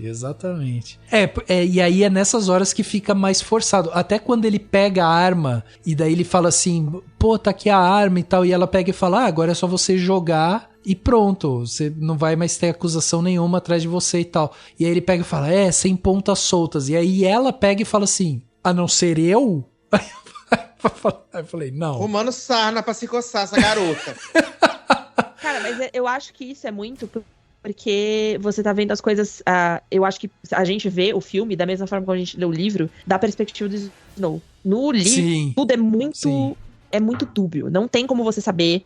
o que eu falei, acontece muito rápido, não tem como você ter certeza se o que ela disse é o que ela disse, se o que ela fez é o que ela fez. Porque existe uma diferença entre a interpretação dele e o que aconteceu de verdade. E ele tá completamente paranoico. Uhum. Então todo esse trecho, pra mim, é tipo... é o auge da paranoia dele, assim. Exato. Você tem esses movimentos e você tem aquela, tipo, essa câmera meio indo de um lado pro outro, e esses olhares que você não sabe se são olhares de verdade ou se são olhares que estão sendo interpretados daquele jeito, porque o filme, mesmo não sendo, né, acho que não existe o filme em primeira pessoa de verdade, assim, mas a gente acompanha o ponto de vista do Snow. Sim. A gente acompanha o que ele tá vendo, exceto em alguns momentos quando a gente acompanha o que a Lucy Gray tá vivendo, assim, mas no todo é o olhar dele, a interpretação dele dos fatos. E no livro isso é ainda mais gritante. Então é impossível você separar a paranoia dos fatos reais. E eu acho que é isso que é o mais interessante, assim. Porque no filme isso fica, obviamente, menos claro, mas no livro isso fica muito óbvio, assim, que você não sabe se ela tava, de fato, ameaçando ele, se ela, de fato, fugiu, se ele, de fato, foi, de uma certa forma, em legítima defesa atrás dela, ou se ele simplesmente estava muito paranoico e ele resolveu que era melhor dar conta disso agora do que fazer perguntas primeiro. Eu concordo com você nesse sentido. Eu acho que esse lance do ponto de vista dele é realmente interessante. O que me incomoda um pouco só é a maneira como o diálogo é colocado ali, sabe? Que fica meio forçado mesmo. Tipo, ele encontra, ela já fala que pode jogar e que daí tudo ali vai ter... sumido as acusações e tal, e já existia ali uma certa desconfiança dela, porque quando ele fala que matou 3 pessoas e ela pergunta, que ela falou só sabia de 2, até aquele momento, assim, dentro dessa interpretação que a gente tá vendo ali, ela tá confiando nele, né? Ela tá fugindo com ele, ela tá confiando nele, estão indo embora e não sei o que, vão começar uma vida nova e tal, papá. Aí quando ele fala das 3 mortes, você percebe na cara dela que ela tá desconfiando. Não, então esse cara não tá falando uma coisa verdadeira aqui. Aí quando ele fala das armas, tipo, ela falar que ela é a única ponta solta, e aí ele fala, não, mas você jamais me trairia. Dela, não, imagina. E ela faz uma interpretação tão... Imagina. Ruim. E aí, quando ela sai pela porta, a gente meio que já antevê que ela vai fugir, né? Porque a construção do diálogo se dá a isso. Mas se tivesse sido feito de uma maneira que criasse essa dubiedade, sabe? Tipo, ah não, ela ainda tá confiando nele. Ah não, ela vai sair, talvez ela volte e tal. Aí, beleza, você fica meio naquele jogo, entrando meio que nessa paranoia. E aí a outra pergunta que eu ia fazer pra vocês é o seguinte, a cobra, né? Porque ele pega o pano, ele toma uma mordida de cobra, e aí eu fiquei assim, mas e aí, será que essa cobra... Pega o pano não, né, senhor? Ele deu a encharpe da mãe dele, que era a lembrança da mãe dele, e a garota jogou no chão. A relíquia da mãe dele. Porque ela sabia, Edu, que ele era um assassino, era um serial killer, esse cara aí. E ele sabia que ela era uma chata, né? Ele sabia que ela podia começar a cantar a qualquer momento, na verdade. Exato, ia ser insuportável. Nossa. Mas aí que tá, a cobra, ó, ele pega o pano, o encharpe da mãe e tudo mais, a cobra pica ele fica, nossa, ela é venenosa e tal, e aí depois esse assunto meio que morre. É que ele fica fudido pro resto da vida. Então, mas essa cobra fudeu ele o resto da vida? Era isso que eu queria saber. Sim. Ah, sim. Tá. Por que fudeu? O gosto de sangue que ele sente na boca o tempo todo na franquia original é devido a isso. Ah, por causa dessa mordida dessa cobra. Sim. Eu tinha achado que ele tinha ficado meio pinel na hora ali, porque quando ele vê os pássaros, ele fica meio desnorteado, dá o tiro, né? Que ele vê um vulto lá passando, dá o tiro. Virou o Rambo, né? Virou o Rambo, pois é. Quando acontece isso, eu falei assim, efeito alucinógeno do veneno da cobra. Daqui a pouco ele vai cair no chão aí, entendeu? Também tem esse elemento de você não sabe o que é real e o que não é. Mas isso que o Edu tava falando era disso e do fato de que veneno historicamente, que é o que a gente vê uma das últimas cenas, é a weapon of choice, né? É a arma que ele escolhe pra matar os seus oponentes. Então, ele usa veneno com todo mundo. E ele é uma pessoa que convive com veneno. Então, eles falam do rolê das rosas, que ele usa pra disfarçar o cheiro de podridão, porque ele está, enfim, apodrecendo de alguma coisa que não tem cura, que provavelmente, pelo que a gente entende aí, a picada dessa cobra aí, que não matou ele na hora, mas vai matar ele aos pouquinhos. Sim, sim. E que também faz esse paralelo que eu acho fenomenal com a própria avó, né? Porque ela ficava colocando as rosas Sim. ali e tal, então tem um lance familiar. E até levando para esse lance familiar, eu adoro também esse último diálogo que ele tem com a prima, quando ele fala assim, ei, eu tô bem, ela fala, você tá idêntico ao seu pai. E um pouco antes ela tinha falado, seu pai, ele só tinha dentro do olhar dele só ódio, era só ódio. Sim, e você vê que há até uma tristeza no olhar dela. Exato. Ela se contrai, assim, isso eu achei tão maravilhoso dessa interpretação. Essa menina, inclusive, né, a Hunter Schafer, que faz a Tigress, ela é muito boa, assim, os momentos que ela aparece, ela traz uma potência pra cena, assim, que às vezes rouba, inclusive, dele, assim, eu acho ela muito boa. Eu queria mais, inclusive, da Ty. Eu queria mais porque ela é uma personagem muito presente no livro, é uma das coisas que eu queria que acontecesse mais, assim, porque ela é um momento de conexão de humanidade do Snow, assim, porque ela é o lado mais humano da família. Diferente da avó, que ainda é muito arrogante, ela é uma que enxerga que eles estão na merda e que reforça pro Snow o tempo todo que ele não precisa sair por cima em tudo e que tipo, tá tudo bem você ser vulnerável, você, tipo, tratar as pessoas com vulnerabilidade, sabe? Ela é uma personagem que o pouco que aparece rouba muito a cena e eu queria muito ter mais dela no filme. I've never seen those birds before. Mockingjays, we call them. You seem like a good man, Coriolanus Snow. Would have been nice to meet you under different circumstances. Your role is to turn these children into spectacles, not survivors. We're live! Good luck with that poor little songbird. Run. I am gonna get you out of here.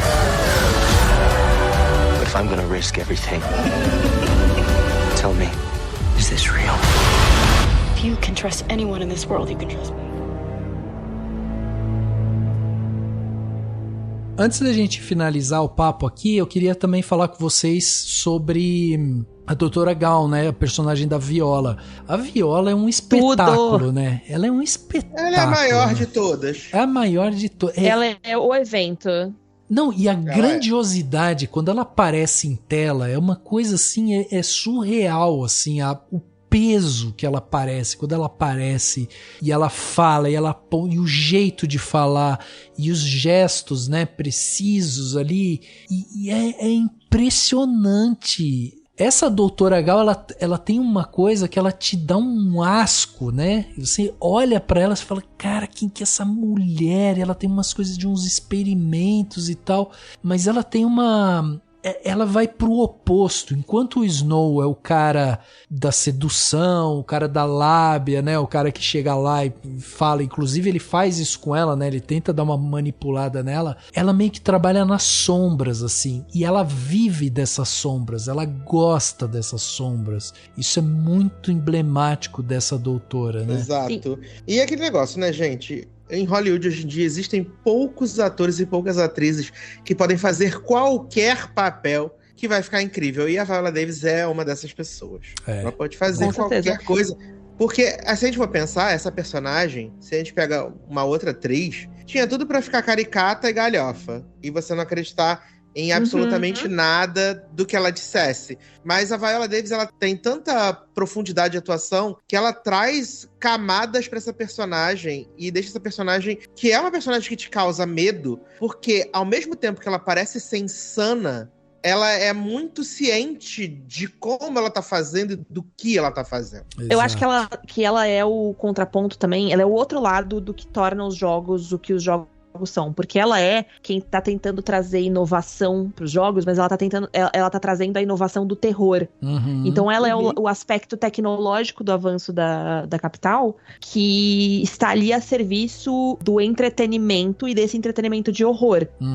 Que é você entender, ela entende a necessidade de você fazer os tributos sofrerem, mas de você fazer os tributos sofrerem de formas diferenciadas. Exato. Só você colocar eles ali pra, tipo, pega cada um uma arma e se mata, não tem o mesmo impacto que você soltar um monte de cobra venenosa no meio da arena e ver o que acontece. Ela tem esse elemento caótico, que é o que a gente vê lá na frente com a galera que manipula os jogos, falando, vou meter aqui um enxame de abelhas, vou meter aqui um incêndio no meio dessa área aqui, porque ela tá indo muito longe. Então ela é a primeira visionária de perceber que você precisa manipular a arena para movimentar o jogo e gerar entretenimento. E a combinação dela com essa visão do Snow de o entretenimento por si só não é nada se você não tiver bons personagens, é o que torna o futuro desses jogos tão brilhante. Sim. Né? É o que faz com que as pessoas assistam, o que faz com que as pessoas, mais do que assistir, consumam, né? Porque os Jogos Vorazes da capital, o Panem, nada mais é do que uma gigantesca alegoria de consumo, né? Sim, sim.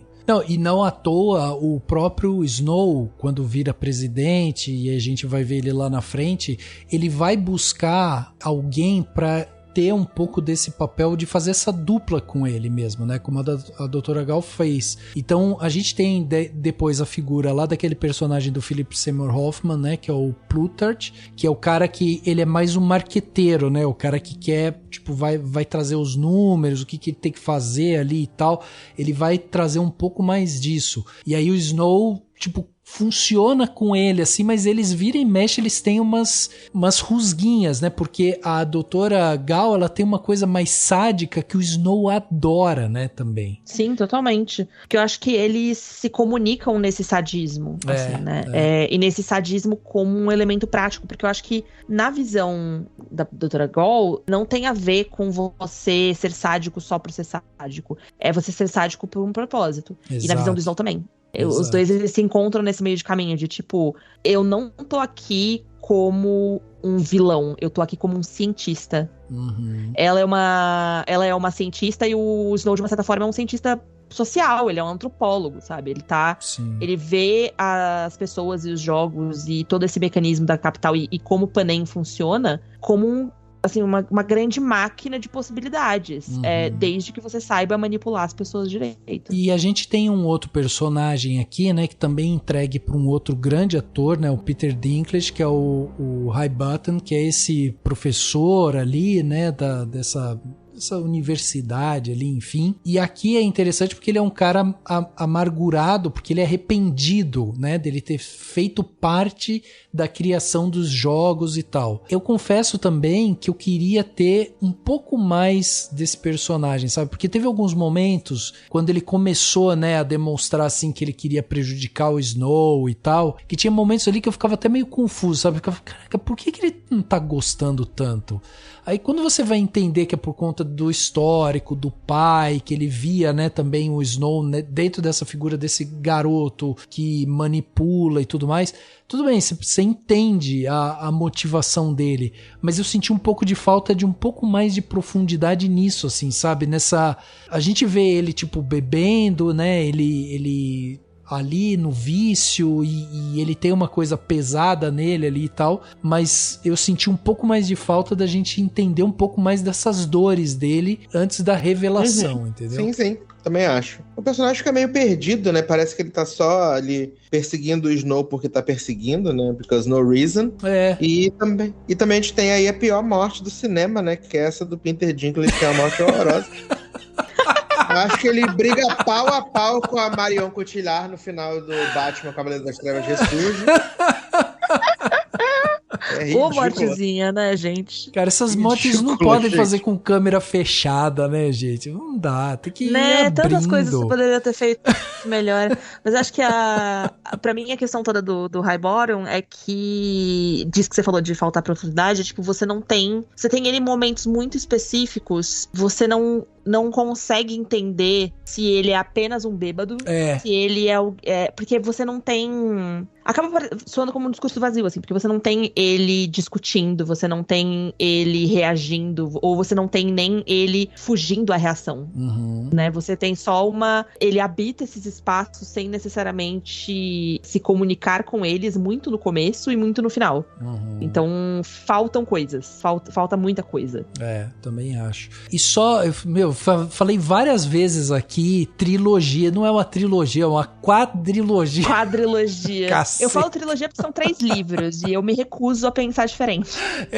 Mas os filmes são 4, um de 2012, um de 2013, um de 2014 e um de 2015. E eu ia perguntar pra vocês, não sei se vocês lembram, porque eu não tenho essa lembrança, mas algum desses personagens que aqui são fortes, né, que a gente vê eles com uma certa frequência, tipo a Lucy Gray, o Highbottom, a Doutora Gao, o próprio apresentador, né, o Lucky Flickerman, né, que é o carinha lá que faz a apresentação, o primeiro. É da família, o Caesar é da família, Caesar Flickerman. Então, era isso que eu perguntasse, mas além desse, tem algum outro, assim, Só a Tigress. Então, nesses 4 filmes, eles fazem alguma menção a esses personagens de alguma maneira? Vocês lembram disso? Acho que não, né? Não, a única menção que a gente tem é do Plutarch, porque o Plutarch, ele é filho desse presidente que tava na época do primeiro presidente. Ele é filho não, mas assim, né, descendente desse primeiro presidente de Panem. Sim, até porque porque a Suzanne Collins escreveu esse livro depois, né, da trilogia, então... Ah, tá. Sim,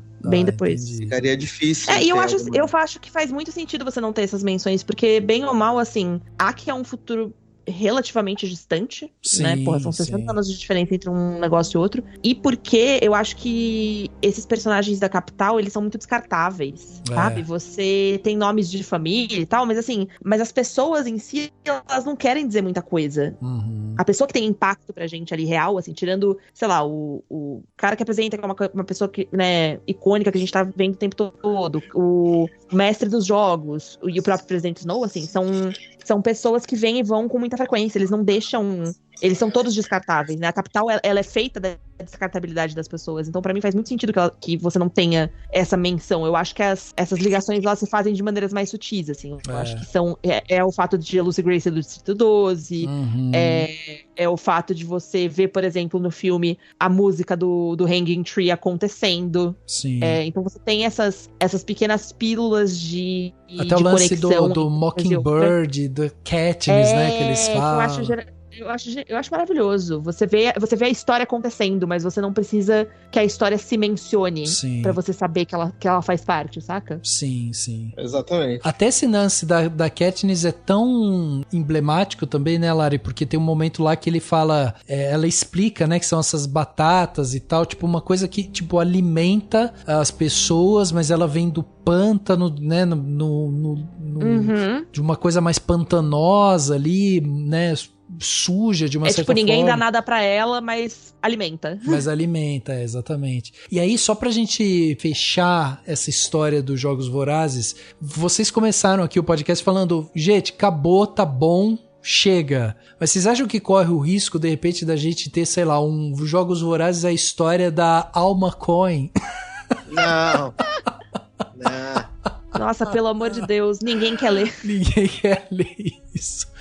Porque, assim, com esse filme, lógico que as pessoas, tipo, sempre vai ter, ainda mais porque é um filme que tá trazendo uma certa lucratividade e tal, sempre pode ter aqueles desdobramentos de tipo, pô, vamos contar a história do Distrito 8, que tem um cara que lutou lá, não sei o que, sempre pode existir essas variações e tal, mas dessa linha central, a gente tem aqui uma história bem contada, porque o Presidente Snow era a figura emblemática, né, o grande ditador de Panem que a gente conheceu nos 4 filmes e tal, e aí a gente tinha a Katniss, que era essa heroína, rebelde e tal. Então a gente já tem 2 personagens super fortes aí, e agora a gente tem a história desse cara, de um filme muito bem contado, assim, lógico, não é um filme, nossa, perfeito e tudo mais, mas é um filme muito redondinho, assim, e é isso, né, dessa linha central, acho que temos um bom fechamento, ou enfim, um bom começo, né, pra quem quiser começar vendo por esse filme, né?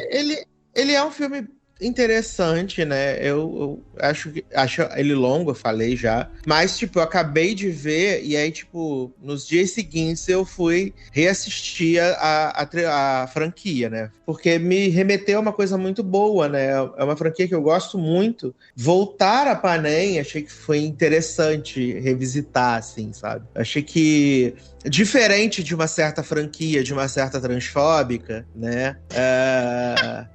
Fez um sentido ter esse prelúdio, e esse prelúdio funciona ali dentro do que se propõe, né? Diferente da franquia da transfóbica, que começaram a inventar moda e aí eles não sabem o que fazer com a história, né? Eu acho que a questão toda é que você não tá explorando uma coisa só por explorá-la. Sim. Saca? Você não tá tipo, eu tenho aqui esse universo cheio de possibilidades. Porque se fosse assim, gente, ela podia, sei lá, escrever um livro sobre os Jogos Vorazes do Haymitch, por exemplo. Uhum. Leria, porque é uma coisa que não é mencionada de forma nenhuma, assim, nos livros. E pra mim, causa uma certa curiosidade porque eu gosto muito desse personagem. Mas assim, se é pra você fazer só por fazer, é ir diretamente contra a mensagem que ela própria tá pregando nos livros. Que é tipo, não faz sentido você fazer entretenimento em cima de sofrimento, sabe? E aí você vira só...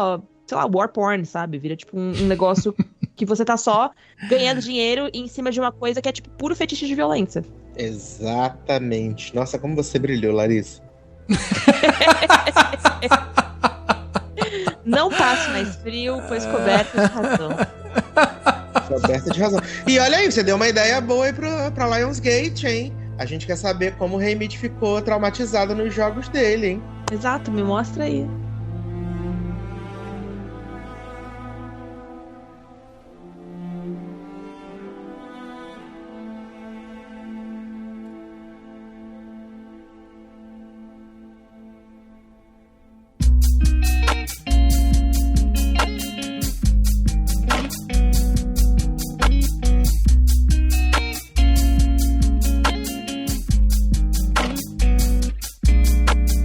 Detalhe da semana, aquele momento aqui onde a gente dá dicas pra vocês ouvintes, né? Pra vocês fazerem coisas diferentes. Estamos chegando no final do ano, mais um ano sendo concluído. E Edu, o que você trouxe pra gente aí pra essas últimas semanas? O que as pessoas podem fazer de bom aí que você trouxe pra gente de dica? Podem ser boas pessoas, né? Eu acho que é muito importante. Natal tá chegando, né? Comece não sendo um cuzão. Muito importante. Mas eu vou trazer aqui um plano de detalhe no ritmo natalino, né? Já estamos aí, né? Valeu, Natalina! São dois no... Na verdade, eu vou trazer 3 planos de detalhe, Rafael Quelucci. Vamos lá. 2 são natalinos e um não é, tá? Então vou começar com os natalinos. O primeiro é um filme que chegou agora no Prime Video, né? Eu assisti ele quando ele caiu do caminhão da mudança, né? Então vi ele antes. E aí muitos amigos ficaram me perguntando, onde tem esse filme, onde tem esse filme? Eu falei assim, gente, naquela loja ali que você sabe onde é, aquela loja especial. Mas agora ele tá disponível no Prime Video, né? E o filme se chama Xmas, né? É X e o Mas de Christmas, né? Então é Xmas. Nesse filme a gente tem a Leighton Meester, a nossa Blair, de Gossip Girl. E temos o Robbie Amell, que é o primo mais sem talento do Stephen Amell, que também é um sem talento. E nesse filme, o que acontece? Eles tiveram um relacionamento durante alguns anos, ficaram noivos, mas por algum motivo esse relacionamento acabou. E ele trabalha na área de desenvolvimento de games e tal. E ele não vai conseguir voltar para casa para poder passar o Natal com a família. Só que aí ele decide ir. E quando ele chega lá, ele vê que a ex-noiva tá passando o Natal com a família dele. E toda a família dele prefere muito mais ela do que ele. Então eles vão ficar nessa briguinha, né? Ele tentando provar que, na verdade, ele precisa ser amado, que ele merece o amor da família, tentando mostrar que ela não é tão boa assim, ao mesmo tempo que, obviamente, né, faíscas vão se acender e eles vão aí, né, quem sabe, engatar um romance de volta, né? É a típica comédia romântica de Natal. Entendi. E tem ali o casal que tá brigado, porque a comédia de Natal, eu tava até falando no trabalho hoje, geralmente homem ou mulher muito bem sucedida que odeia o Natal e vai pra um resort, pra uma ilha, pra algum lugar e conhece uma pessoa que é apaixonada por Natal, ou uma pousada onde as pessoas amam Natal, né? E tem essas coisas. E aí, no caso, esse aqui são um ex-casal que é obrigado a viver junto na experiência do Natal, um tentando provar que é melhor que o outro pra família, né? Mas é bem gostosinha, tá? Legal. Bem gostosinho de ver. Tem 1h30, se eu não me engano, esse filme. É uma delícia. Tá. E ele tá no Prime Video. Mas vamos ter links aqui, Edu. É verdade. E aí o outro de Natal também é da Apple TV Plus, né? Um especial de Natal da Hannah Waddingham, né? A Hannah Waddingham, que é a Rebecca de Ted Lasso, né? Ela é atriz de musicais, né? Da Broadway, do West End. E ela tá fazendo esse especial de Natal, onde ela vai cantar, obviamente, canções natalinas, né?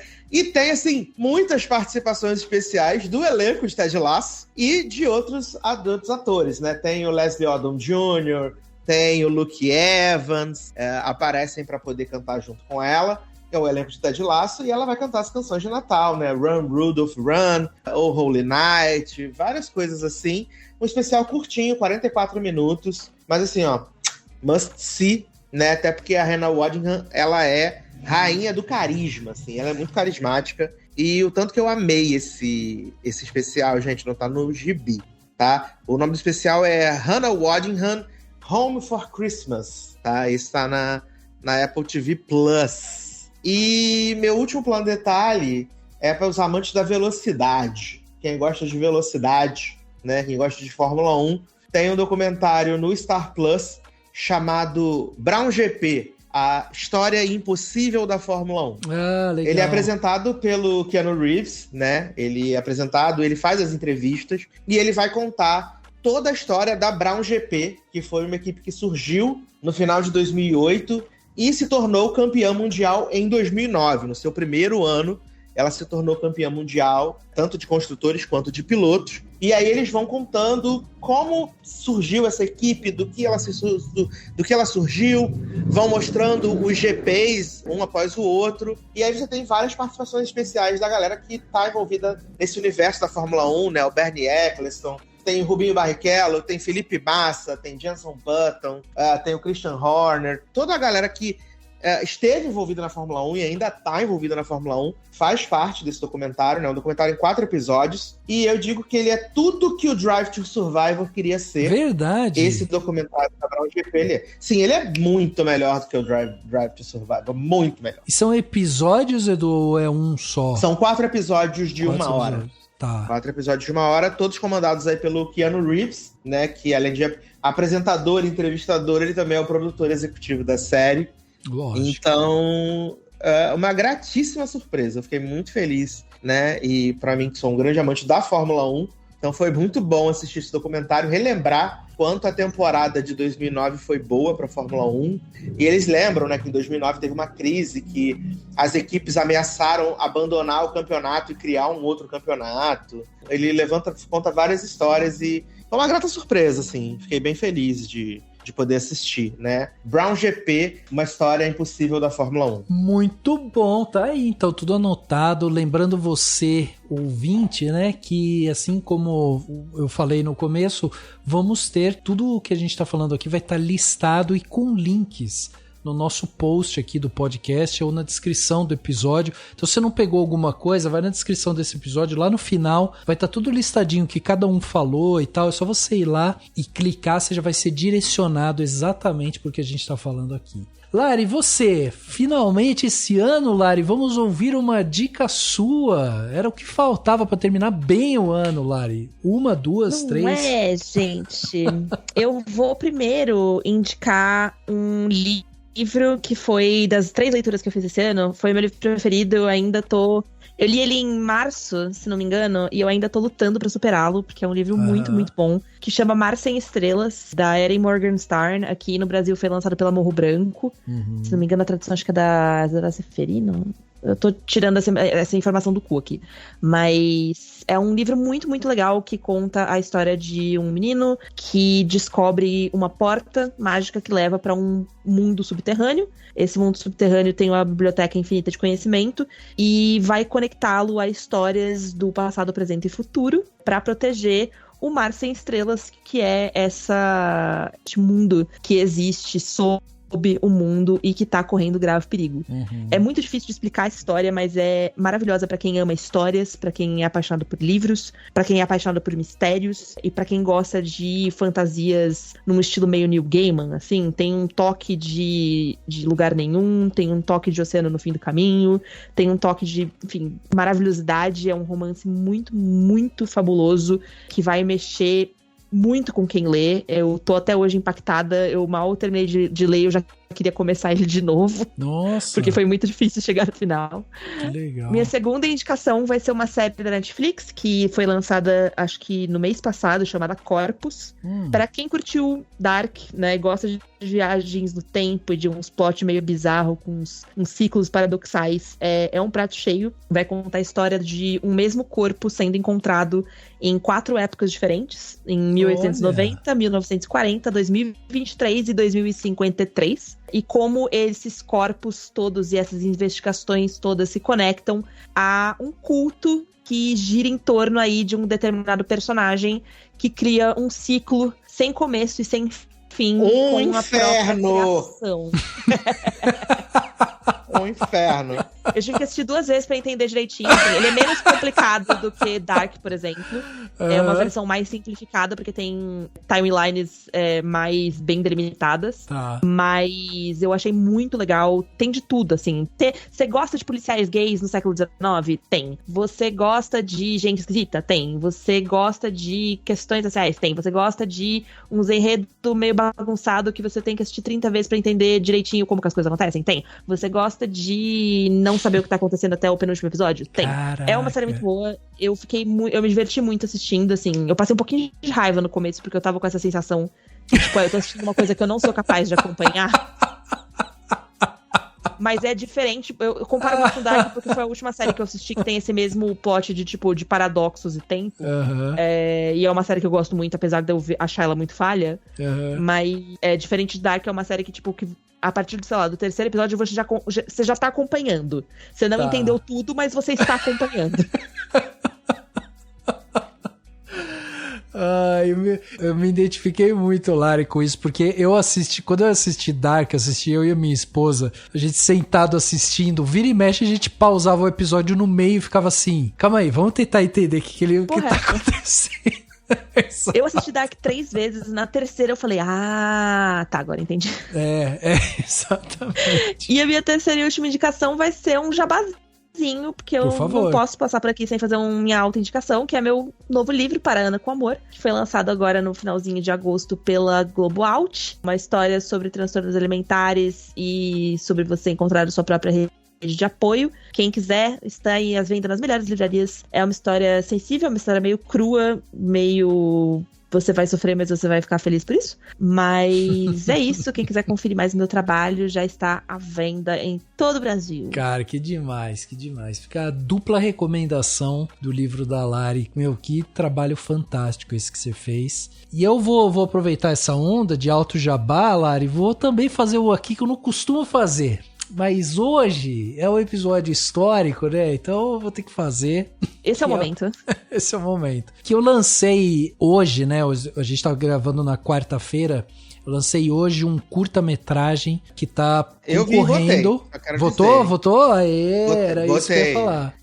Então, o nome do curta-metragem é Dragged Holidays. É um curta-metragem todo feito com inteligência artificial. A proposta do concurso é justamente essa, a gente usar ferramentas de inteligência artificial para contar uma história. E a gente criou essa história justamente para contar. A sinopse da história é a seguinte: a gente acompanha a vida da Aurora Groove, que é uma drag queen super famosa, e ela recebe uma mensagem da mãe pedindo para que ela passe o Natal com ela e com o pai. A Aurora tem uma série de problemas de relacionamento com a família e a gente acompanha essa ida dela até a casa dos pais, o caminho dela até a casa dos pais. Nesse percurso ela vai refletindo sobre o relacionamento dela com a família e tal, e isso vai gerando nela assim, modificações e desesperanças e tal. É um curta de 3 minutos, super rápido, e o link vai estar aqui na postagem para vocês assistirem e votarem, né? Porque é importante votar, a gente já tá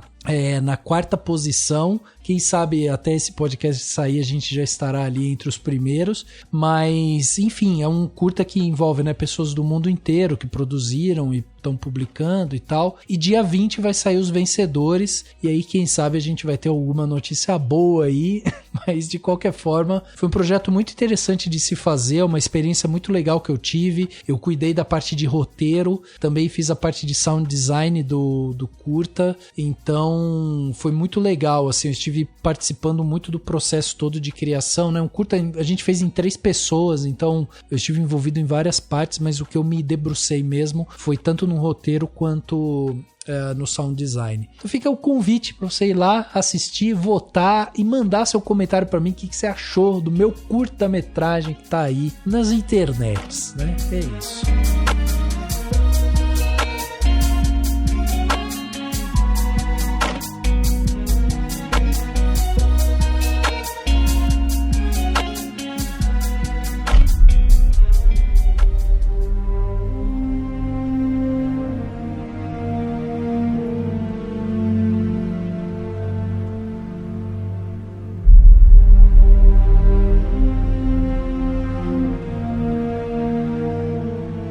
isso, gente. Chegando aqui no final do podcast Cinemação 536, um papo super legal que a gente teve aqui sobre Jogos Vorazes, esse filme que chegou e, assim, tá fazendo, né, um barulho, as pessoas estão gostando. Jogos Vorazes, a cantiga dos pássaros e das serpentes. Que papo legal que a gente teve. Como eu falei, a gente não podia fazer esse papo aqui sem Edu, sem Lari, trazer essa tradição, não é mesmo? É isso que o Snow fala também, que a eficiência é admirável, mas uma coisa é mais valiosa: a tradição, a história, o simbolismo de cada elemento da arena. Aqui eu trocaria arena por podcast. É sobre isso. Muito obrigada, Rafa, por ter atendido ao meu pedido tão sutil. Eu que só fiz assim, né? Dei apenas um toque, assim. Eu fui apenas a mão do destino. Exatamente. Tal qual como o Snow, você veio me influenciando, Lari, com o seu jeito, seu encantamento. Meu encantamento. Só faltou mandar um áudio de 5 minutos de... Lari, muito obrigado pela sua volta aqui. Eu prometo pra você que 2024 você vai voltar aqui com mais frequência. Quero também que você deixe aí redes sociais, sites, como que a galera faz pra acompanhar os seus trabalhos, as coisas que você tá envolvida e te acompanhar também, né, na internet. Gente, se vocês quiserem conferir meu trabalho, meus livros e tal, podem acessar meu site no larissaciriani.com.br. Eu também tô, vira e mexe, postando coisinhas no Instagram, no @LarissaCiriani. Ciriani se escreve com S no começo e I no final. Se você não tiver amor à própria vida e quiser, né, o chorume que eu produzo no Twitter, eu também com o mesmo @ no Larissa Ciriani. Gente. Muito bom, muito bom. Nada de bom sai do Twitter, gente. Nada. Normal.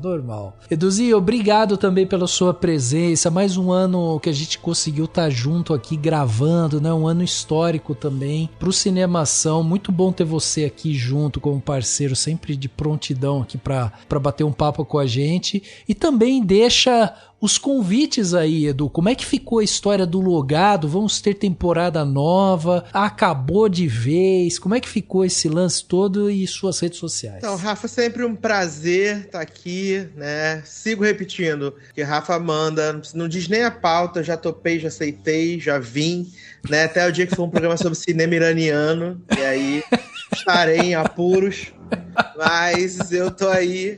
Pau pra toda a obra, né, menina? Então, só chamar que eu apareço, mantendo minha belíssima coluna, coroa de maior número de participações no Cinemação. É isso, né?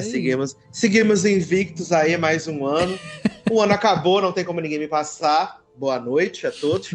E em 2024 estarei aí mantendo meu recorde, né? Temos programas que estão no meu contrato, que eu sou obrigado a participar, entendeu? Então, exato. Sabe como é que é. Logado estará de volta em 2024, né? Tivemos aí o anúncio da renovação, depois de muita espera. Teremos uma nova temporada. Renovação do pacto.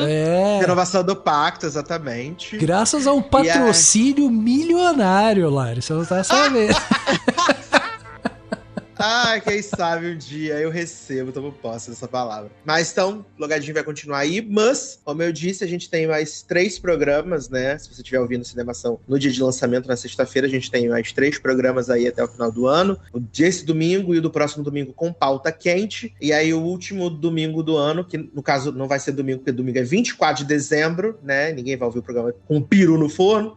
Então, vai ser antes. Né? E é aquela retrospectiva que a gente dá um geralzão, assim, em tudo do universo da cultura pop. E aí a gente entra de férias, né? Mas teremos novidades aí durante esse período de férias. As pessoas não ficarão sozinhas, não ficarão abandonadas, né? Até pra manter o público também, que não sou trouxa nem nada, né? Tipo a gente aqui que não publica nada. Eu esqueci de falar também da volta do Quarta Parede, né, gente? Porque a gente fez nosso comeback aqui depois de um ano paradas. É verdade. Então, se vocês não conhecem o Quarta Parede, que é o podcast que eu levo junto com a Ana Lívia, que também já esteve aqui várias vezes no Cinemação. A gente tem um podcast sobre análise de personagens no cinema e na literatura. O Quarta Parede está de volta com o arco Piores Livros, basicamente, né? Que a gente tá lendo livros tipo After. Não, After é uma tristeza, né, amiga? Que é isso? Gente, mas é porque é isso.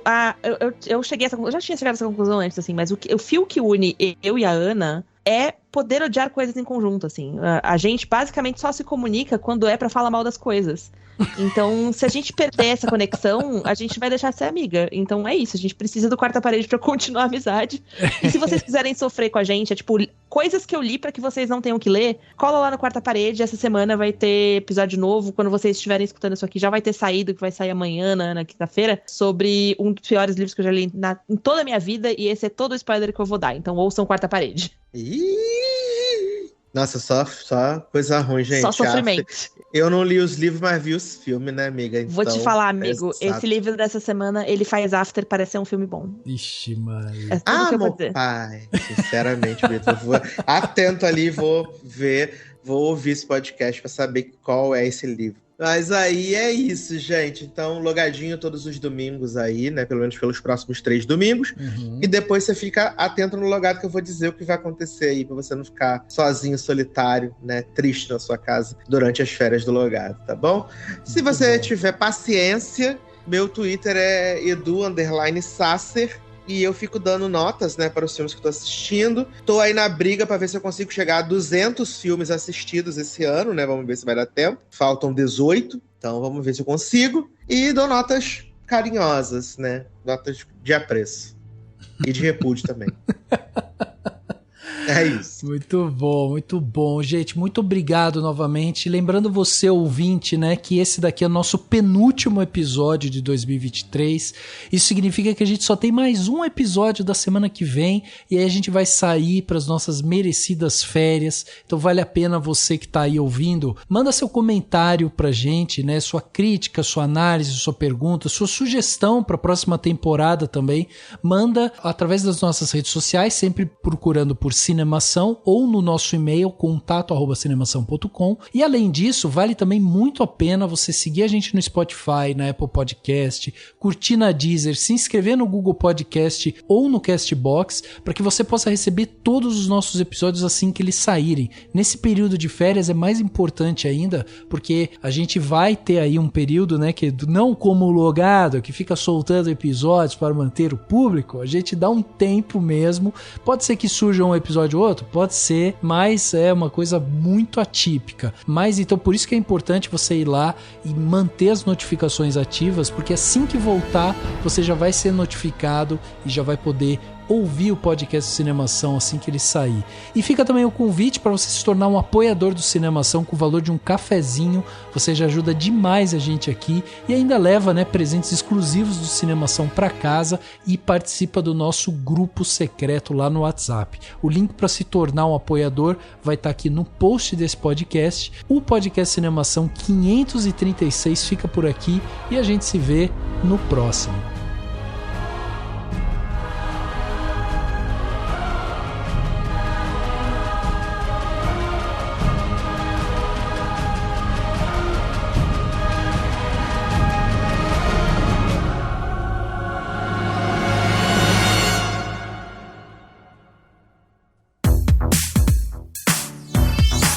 Esse podcast foi editado pela Isso Aí Design. Tudo isso é forma com função. É design estratégico. É isso aí.